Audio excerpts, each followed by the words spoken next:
Hi, my name is André Brisson, and I'm an ADHD entrepreneur, diagnosed about 4 or 5 years ago, severe ADHD.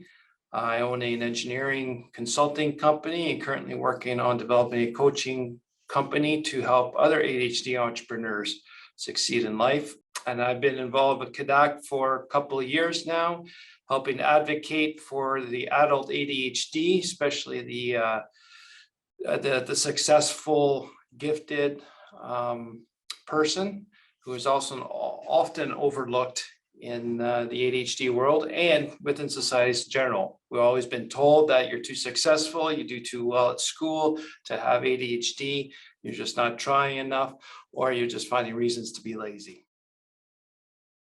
When were you first diagnosed with ADHD?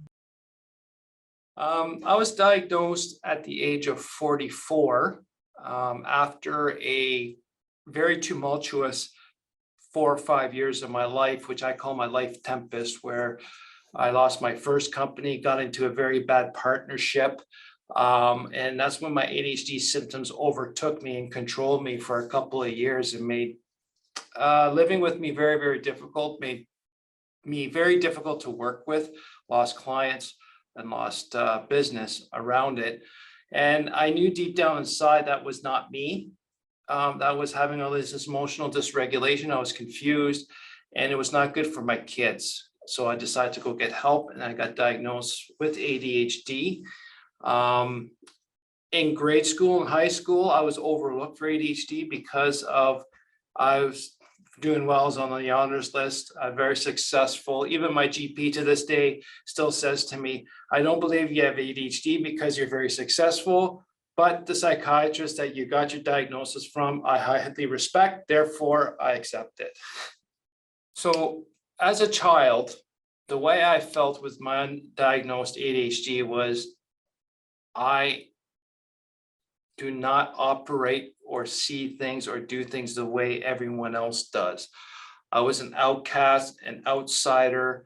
I was ridiculed for doing things differently. So that really helped my self-confidence, thinking and believing that something wasn't right. I could never do it the same way as other people did. So like even with work-related stuff, if I did things, jobs, tasks, projects, the way everyone else does, I never did well. But when I did it my way, the way that's natural for me, I always succeeded well, and I can actually get it done quick. And that threw off a lot of people. So there's a lot of isolation, always wondering if I'm doing the right thing or not quite understanding that it was my ADHD that made me a little bit different, and that people cannot accept differences outside of the norms or what everyone else is. Like playing with kids, I don't play the same way. I got a different creativity, I got a different imagination, and it made it very tough to be part of different crowds. My hyperactivity physically and my impulsivity verbally made it very awkward for social parties. So I wasn't invited a lot to kids' gatherings or other kids' birthday parties. And always excluded in groups that if they had to be serious, quote unquote. And it just turned out is if I'm bored, my hyperactivity ramps up and my impulsivity ramps up. What are some of the biggest obstacles you have faced because of your ADHD? The isolation added to life's obstacles, just having that not understanding or comprehending why you were not part of the crowd or why you were not accepted, that was really hard on the soul. And then being gifted and being academically successful, it's like my intellectual mind is saying, hey, this is making no sense what's going on, or it is making sense what's going on, but my emotional maturity was lagging behind at the same time. So that inner conflict made it a lot more difficult. Intellectually should be okay or not okay, and then emotionally is like I'm not quite there yet, not understanding. So that back and forth made it very difficult. So everything is internalized, and there's a lot of internal conversation with myself since no one else was around. But even within my family, them not understanding that my brain is wired differently, the conversations we had, it's just, oh, no, it doesn't make sense. Just, suck it up or accept the feelings or you deserved it. That was my favorite one. You deserve to be told to be quiet. You were told you deserve to get this kind of reprimand because of this unknown ADHD. And then you're looking at yourself deep down inside as everyone's telling you that you're broken or that you're not correct. But at the same time, that that's not what happened. That's not what I meant. And I have this with my children right now is like impulsively, I will react, I will impulsively say something. And then immediately when it comes out of my mouth, I know what I did wrong. I know what I said was wrong. So I don't need to be told that. I don't need to be ridiculed or yelled at for something. I know that what I did was wrong, but people have this misconception of, I don't know what I did was wrong. I have to be told. And that gets hardening. And then makes you want to be hard to yourself. So the next time you let it slip out, you now see, oh man, I didn't do it right. And it just, that negative rumination comes over. You're not good. You're not good. So that external not good talk becomes my internal not good talk. Do that for 40 years. And it becomes a skipping record that you just can't get out of your head. After receiving a diagnosis and treatment, what were your thoughts? At the beginning, I actually went to a psychiatrist to prove it was not ADHD. I thought there was something worse wrong with me that needed fixing. So I thought something severe needed to be fixed in me, and then it turned out to be ADHD. Then once I accepted that diagnosis, because it took a while, just grieving, and I argued it, even though we started medication. So it was hard for the medication to take hold if I didn't really believe in the diagnosis. Then once I accepted the diagnosis, now I was in a better space to start succeeding from the medication. So a lot of medication I was taking was actually to settle me down, calm me down, so I can have time to think things through. I did cognitive behavioral therapy, CBT. I did quite a few group therapies on various topics like leisure, taking leisure time, anger management, and a couple other things that's relating. I can't think off the top of my head, but those were the main ones. And now I'm in dialectical behavioral therapy, which is called DBT, which is a basis. It's CBT, cognitive behavioral therapy is the basis, but there's some mindfulness applied to it with tools to deal with various aspects of like interpersonal effectiveness, distress tolerance, mindfulness, and emotional regulation. Those were all very beneficial. Try different medications. For me, the medication isn't working as well as other people have experienced, so we're still experiencing with that. But in the end, it comes down to, well, like they say, pills don't build skills. So medication is one part of the treatment. Therapy is the second part of the treatment, but the most important one, and a lot of them speak of, the third one is education. Educate yourself about the ADHD, what it does, and understand it. And with that education, you gain awareness. And if you want to do something with that knowledge, with the awareness, you can succeed. Have CADDAC's resources been helpful for your ADHD? When I first got diagnosed with ADHD, I'm a researcher. I get down deep. I did a lot of research. I've read, I don't know, 15, 30 books. I'm not including everything online. And I came across CADDAC website. And so when I found that website, I saw that there was a conference in Toronto, which is not far from me. So I decided I'm going to go to that conference and learn some more. So I signed up for the conference. I showed up to the conference and it was at a hall. So it wasn't at the CADDAC offices, it was in a different hall. But right when I walked in through those doors, I just knew I belong here. I just knew I wasn't going to be outcast. I just knew that this was my place to be. That was even before talking to the front table. Went into the room. Yes, there was a lot of non-ADHD people in the room, but they all understood. And I knew I didn't have to justify or explain anything. And that was the first time in my whole life I was able to be somewhere and not have to feel like I had to justify or be on edge or be prepared in case. And those two of the best days I've ever had, talking with other people with ADHD, talking with other healthcare professionals, nurses, teachers, and just sharing our experiences and understanding and learning more about ourselves was fantastic. How has your experience been in the workplace? When I started part-time work in high school, I actually got in a lot of trouble with current with fellow employees because when I was given a task, I did it. I just went and did it.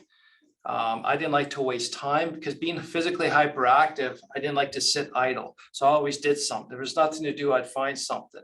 And then a lot of the employees were relatively my own age. Well, I was always doing more and thought I was trying to be impressive to my manager to make everyone look bad, but it had nothing to do with that. It's just I needed to keep busy. If I got bored, that's when I got into trouble. Like for the grocery stores, I just, if the cooler was a mess, if there's nothing else to do, I go reorganize and clean up the cooler. Sometimes I do it 2-3 times a shift, an 8-hour shift, but I just needed to keep going. When I was working in a restaurant, it was actually kind of neat. When it was busy, I was on fire. I can take care of 3 different stations and take care of the orders. But once we got slow, then I started to talk more. Then I'd be told to be quiet more. And then my humor is not well understood until you get to know me. So I was getting a lot of trouble for saying, like, I'm very sarcastic and very dry. So a lot of people mistook that. So I had a lot of chit chats with my manager, my boss, that I'm being rude. And when someone asks you to do something, just be quiet and do it. Well, things I always did it. I was just being misunderstood. So a lot of times it was very difficult to work with me according to other people because I would just do stuff, or if they didn't want to do something, I would just do it anyways. When I got into work terms for university, I actually was told I'd be working too fast compared to other people that were working there. Be careful what you say when there's management around, or if there's certain different people, because like for me, it doesn't matter if you're my superior or whatnot. If I got a question, I want to ask it. If it doesn't make sense to me, I've always challenged authority. Hypocrisy is a big thing. So it didn't really bother to me who I was asking the question. I always do it nicely and diplomatically, but there's just some things you're not supposed to. And then when I had my first full-time engineering job, the one thing they could not comprehend was my intensity, my drive to just get things done and not slow down, and how I can work endless hours and for so many days and so many weeks and not get extremely fatigued or burnt out. And if I got onto a project and I was all in, I would just get it done and I would do nothing but. So again, delivering things quickly got me in trouble. Delivering things way too slow because I didn't enjoy it and it was boring, I got in trouble. So there's a lot of that misconception or misunderstanding of my intent versus what my brain needed to do. And then when I started my own engineering company, because I wanted to create a work environment that I can fit in, it was still a little bit difficult. It was a better environment, but still a lot of clients never understood the way I worked or how my brain was required to work. And then with working with staff, I'm impatient because they're working too slow, what I thought was too slow, but they were working at pretty fast for the neurotypical world. But I just didn't see that difference until now. I know what I know. Now it's like what would take me 2 hours, it takes someone else 6 hours. That's the way it is. So now it's like I delegate it, I walk away, and if I got to do something quickly, my brain gets fired and I can get it done quick. A lot of it has to do with experience, but at the same time, the intensity, the drive, and that hyper focus aspect throws people off. They don't understand it, they don't comprehend it, and they always put a negative connotation to it. And a lot of people feel threatened by it. But all I want to do is work, get the job done so I can get on to the next thing. What are some of the biggest misconceptions about ADHD? A lot of the biggest misconceptions of having ADHD is that you're impatient. You don't care what other people think. You just say whatever you want. You have no filter, which actually there is a neurobiological truth to that. Some people are called lazy, stupid. The big one for me is when you care, you care. When you don't, you don't. And in reality, that's true. Either I'm all in or all out, yet I'm judged by the not being involved. Like the halfway things, I have a hard time between the extremes. It's hard for me to be in the middle, and it's very hard. So you get accused of not caring, or you're selfish because you only care about the stuff you really want to get involved with. And when you hear that over and over, especially as a kid, or especially when you want to do something and all the other kids don't want to do it, well, now it's like, you never want to do what I do. And then we only got to do what you do. And of course, I'm going to overreact. I'm going to get upset and emotional about it. And then being ADHD, it comes out loud and proud, it comes out disruptive. And then being shown as being moody, sensitive, moody, sensitive, and overly emotional. And then being judged about that was very hard. But now that I understand that I feel emotions 1,000 times more than anyone else, that was validating to me. And you know what? I'm being emotional because something happened, triggered. Like, why don't we look at that part of why did you upset the person, and versus just dealing with the reaction? Actually, you know what, Ross? I think the biggest part of ADHD is that we are judged by our reactions, and it's never looked at what was the causation of that reaction. Since the reaction was big and explosive, that was the easy target, not at the fact that someone just poked and prodded you for 2 hours, and then now you're being deemed an emotional wreck or impatient because you just took 2 hours of needling, right? So that'd be the biggest one. How do you feel ADHD has benefited your life? My hyperactivity always requires me to be on the go, go, go, go. So I'm out in the field, I'm talking to clients, I'm always actively doing something and pushing the envelope or pushing the team. Before I was over pushing it, but now I know I can have to hold back a little bit to push it, but it's always go, go, go mentality. My hyperactivity and my ability for environment scanning, I have to keep looking all over the place. That helps me a great deal in the construction field as an engineer to sort out and see problems and see solutions, and how my brain works randomly, and then asking random questions to come to the right solution where people have never thought of looking at it that way. It's my ADHD brain that's makes me very successful as an entrepreneurial engineer solving complex problems. So the one thing that we're really known for at the engineering company is that we solve problems that other people give up on. Right? Does it make sense? It's challenging, it's novel, it's going to be new, and everyone says no, it can't be done. So that's a big challenge to think differently and come up with unique stuff. Also having the ability to me, when I'm bored, I get bored easily, so I got to find something different to do. That also helped me to move. Right, I learned one thing, I'm bored once I figured out how to do it. So I was able to expand my knowledge base as an engineer, or even personal hobbies. I got a wide range of knowledge that other people consider me an expert in because I'm bored with what I figured out before, so I can go on something else. And having that broad range of knowledge, I'm able to interplay that with all different types of problems. And what was a solution in this industry is another solution for that industry. And to bring that all together I think is one of my major abilities to be successful as an entrepreneur has been ADHD related. But a lot of my big challenges and problems created in entrepreneurial life has been because of my undiagnosed ADHD. What do you want people watching to know about your ADHD? Well, my ADHD is my ADHD. There's no one out there like me who has my ADHD, and that makes me unique. So I have a unique set of skills. I have a unique set of strengths that sets me different from everyone.